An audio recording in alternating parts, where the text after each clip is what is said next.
안녕하세요. 이번 시간에는 개발 초보의 진입 장벽에 대해서 한번 얘기해 보도록 하겠습니다. 일단 진짜 재밌는 게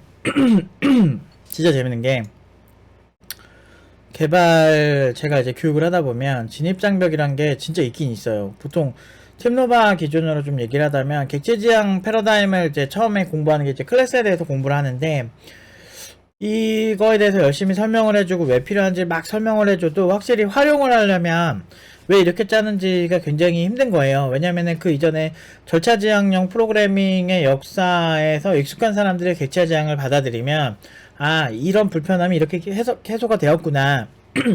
이렇게 생각하면서 배울 수가 있는데, 그런 것들을 제대로 이제 배우지 않고, 또는 한번 이렇게 해본 적이 없이 객체 지향을 받아들이면 왜 불편하게 이렇게 짜는 거지? 라고 이제 생각을 하게 되는 거죠.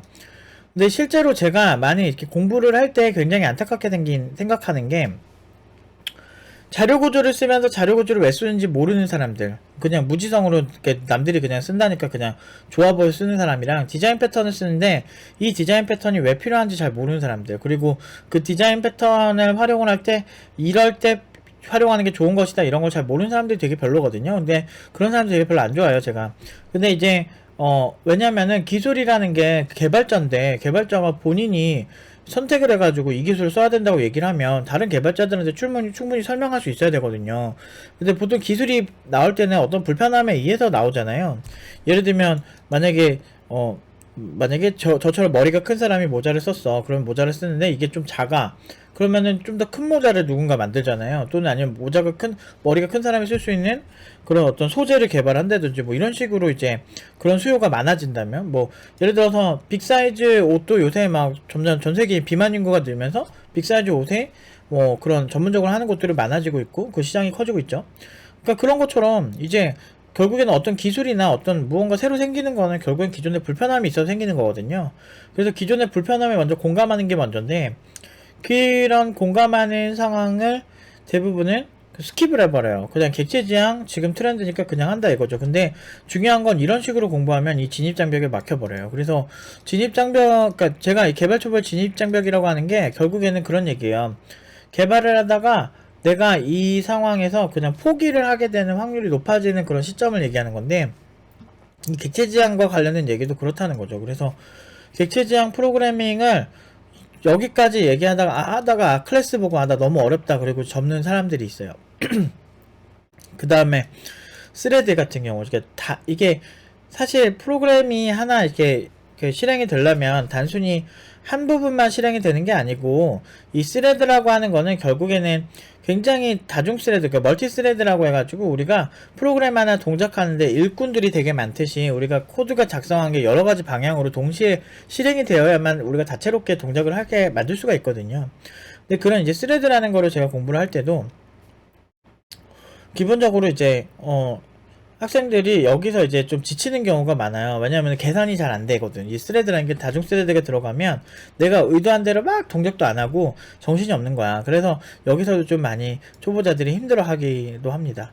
그 다음에 이제 플랫폼이라는 거를 이해를 하는데 굉장히 어려워요. 그래서 대부분의 이제 그런 교육기관들이나 이런 곳들에서 이제 좀 잘 못 가르치는 데서 하는 행동들이 뭐냐면, 기본적으로 이제 그냥 이제 강사가 이거 이렇게 그냥 이렇게 하자 그러면은 그냥 따라서 치는 경우가 되게 많죠. 그래서 근데 중요한 건 그 앞에 어떤 불편함에 공감을 해야 돼요. 그러니까 이 기술에 대한 필요성, 이 플랫폼의 필요성에 대해서 공감을 하고 개발을 해야 되는데, 그런 이제 그 강사가 역량이 안 돼가지고 그런 걸 설명을 잘 못한다든지 그런 경우도 많고, 뭐 그런 게 아니라고 한다면 시간적인 문제로 아마 그냥 일단은 따라치는 게 좋을 수도 있고, 그리고 세 번째는 퍼포먼스적으로 강사가 그냥 열심히 떠드는 것보다 그냥 이렇게 개요적인 것보다 그냥 코딩부터 시작하는 사람들 되게 많거든. 헬로 월드부터 찍고 시작해야 되는 사람. 그러다 보니까 뭐 시간적인 거 아니면 시스템적인 거 뭐 여러 가지 문제 등등으로 이 플랫폼이란 게 굉장히 확장된 개념이고 어려운 개념인데, 보통 이 부분에서 적응을 못하고 포기하는 분들도 있어요. 생각보다 너무 복잡하고 너무 힘드네요 라고 하면서.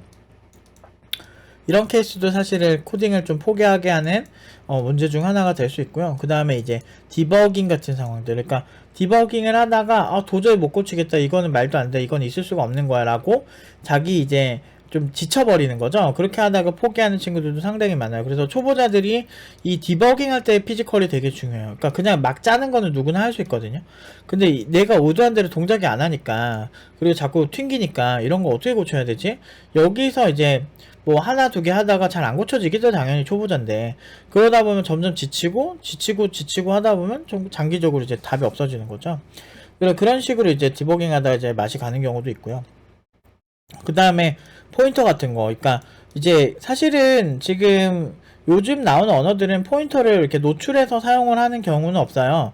내부적으로 포인터가 존재하지만 이 포인터라는 게 뭔지 뭐 대충만 설명을 드리면 이제 메모리 주소를 가리키는 건데, 근데 이런 게 필요한 게 메모리의 재사용성이나 막 그런 여러 가지 이제 장점이 있어요. 그러다 보니까 이게 메모리를 매번 이렇게 통째로 복사를 하기보다는 한 곳에다 두고 여러 가지 포인터를 두고서 이제 필요한 사람들끼리만 살짝 접속해서 그것만 살짝 고치는 것처럼 이렇게 메모리 주소를 통해서 주소를 참조해가지고 고치는 게 되게 굉장히 큰 오브젝트를 다룰 때는 훨씬 이득일 때가 되게 많거든요. 그래서 이제 그런 개념인데, 이게 자바나 뭐 지금 나오는 뭐 파이썬이나 모든 언어에는 다 이런 개념이 있기는 한데, 이걸 직접적으로 내가 컨트롤을 할 수 있게 해주느냐 안 해주느냐가 이런 그 C 언어 같은 어떤 예전에 이제 메모리를 직접 관리하는 그런 언어냐 그러지 않은 거의 차이거든요. 어쨌든 이거 오늘 포인터 시간 아니니까. 근데 이 개념이 굉장히 생소하고 사람들은 이걸 왜 쓰는지에 대해서 굉장히 공감을 못해요. 제가 이렇게 설명을 해볼 기회도 있고 그런데 되게 어렵고, 와 굳이 이렇게 불편하게 사용하는 거야, 메모리를 왜 동적 할당해서 쓰는 거지, 막 이런 생각을 되게 많이 하게 되는데, 이쪽에서 많이 이제 좀비가 양산이 되죠. 이거는 이제 전공자들이 보면 수업 때 거의 막 뒤에서 딴짓하고 막 졸고 이런 애들 진짜 태반이에요, 이 포인터에서. 그 다음에 이제 기술의 융합이라는 그런 부분에서 좀 얘기를 하고 싶은데요. 이제 기술이라는 게 기본적으로 이제 여러 가지 기술이 융합돼서 프로젝트를 하게 돼요. 근데 그래도 여기까지 오면은 다행인데, 위에 게 되게 부실한 상태에서 기술의 융합으로 들어오면요, 애초에 융합이 안 돼요. 그러니까 하다가 나는 여기까지인가 해가지고 답이 없어지는 거죠. 그래서 그러니까 사실 기술이 기존의 한 가지 기술에 새로운 기술을 얹잖아요. 이게 굉장히 어려워지거든요. 두 가지의 융합을 계산을 해야 돼서 설계를 해야 되니까 난이도가 좀 높아진다고 보시면 돼요. 근데 이제 지금까지도 뭐 팀노바 같은 경우도 뭐 겉핥기로 해가지고 뭐 잘 모르면서 겉핥기로 기술만 많이 가져왔다 이렇게 얘기를 하는데, 그 기술 다 융합하려고 그러잖아요. 제가 장담하는데 그 기술들에 대해서 전반적으로 평가할 수 있는 사람은 그런 소리 함부로 못해요. 그 정도 실력이 되는 사람들은. 왜냐면 이게 어설프게 하더라도요, 기술 융합하는 거 되게 어려워요. 포트폴리오 하나에 다 녹여내는 거 되게 힘들어요.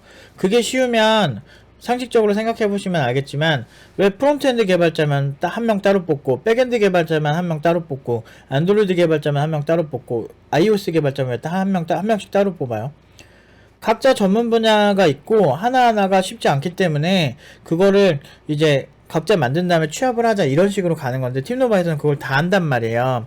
근데 그거를 다 해내고 실제로 포트폴리오 녹여내고, 현업에 자기 돈 비싼 돈 주고 5천 이상 가는 애들인데, 5천 이상 주고 뽑는 애들인데 검증을 대충 해서 뽑는 경우가 어디 있어요. 네이버 카카오만 해도 우리랑 그 5천 초봉이 5천, 그러니까 2021년 기준으로 5천인데 5천 정도 된다고 들었는데, 그 정도 연봉을 받고 저희는 5,300, 5,700까지도 갔거든요, 지금까지. 근데 그런 친구들을 검증을 안 하고 뽑는 곳이 어디 있어요. 그러니까 오히려 그런 거를 얘네 생각보다 융합 자체가 어렵다는 거 아는 사람들이 뽑는 거예요. 그러니까 어설프게 하든 뭐 굉장히 어설프지도 않아요. 되게 수준 있게 해요. 근데 그냥 어떻게든 깔려고 하는 거지. 그러니까 기본적으로 싫으니까. 그런 얘기를 하는 사람도 있긴 한데, 기본적으로 고연봉 주고 합리적인 회사들은 절대 안 그래요. 이 사람 진짜 이거 제대로 아는구나, 이 사람 진짜 잘하네, 이 사람한테 맡기면 다 잘할 수 있구나, 그걸 보고 뽑는 거예요. 어쨌든 이 기술의 융합이라는 게 생각보다 굉장히 난이도가 높아서, 이 융합이 딱 들어가기 시작하면은 위에 게 부실하면 융합해서 다 안 됩니다. 물론 이거 말고도 엄청 많아요. 사실은 플랫폼의 이해도 제가 축약해서 얘기했지만, 이 플랫폼의 이해라는 게 너무너무 어려워요. 엄청 많아요. 가지들이 엄청나게 많다라고 보시면 돼요. 밑에 뿌리들이나 이런 것들이. 그러니까 그런 것도 그렇고, 디버깅 하나도 진짜 할 얘기 너무너무 많죠, 사실은. 근데 이게 그 중에서 이제 각각의 좀 극악의 난이도들 얘기하는 거죠. 객체지향 패러다임, 아니면 뭐 여기서 뭐 펑션 같은 거, 뭐 함수 같은 것도 이해 못하는 사람들 많아.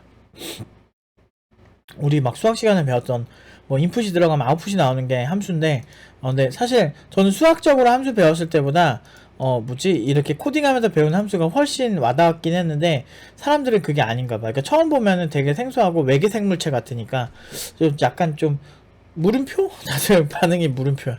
그러니까 그렇게 되면서 이게 활용을 왜 해야 하지? 이거 없으면 어떤 불편함이 생기지? 그런 게 이제 공감이 잘 안 되니까, 이제 아무래도 경험이 많이 없다 보니까 공감이 잘 안 되죠, 초보자들은.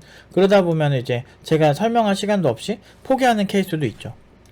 다행히 사실 비대면 수업은 포기율이 그렇게 높지는 않은 것 같아요. 근데 이제 그 그러니까 응용 일당이 아니라 오프라인 수업이 이제 포기가 확실히 있는 게, 비대면이랑 장단점 차이가 있는 게, 비대면은 조금 이제 늦더라도 제가 이렇게 오프라인처럼 매주 발표를 할 필요는 없거든요. 자기가 시간이 될 때 해서 준비가 되면 발표를 하고 이런 방식인데, 오프라인 같은 경우는 매주 발표를 하니까 뭔가 이렇게 한 번에 빡세게 쭉 가야 되는 사람들한테 되게 잘 맞아요. 근데 반대로 이제 그 비대면 같은 경우는 단점이, 이제 그 사람들마다 사정이 다르고 그러다 보니까 출석에 오늘 빠진 사람들도 있고 막 그러다 보니까 그 자기 이제 페이스대로 가는 거죠. 그러다 보니까 상대적으로 이제 좀 이렇게 늘어지는 경향이 있죠.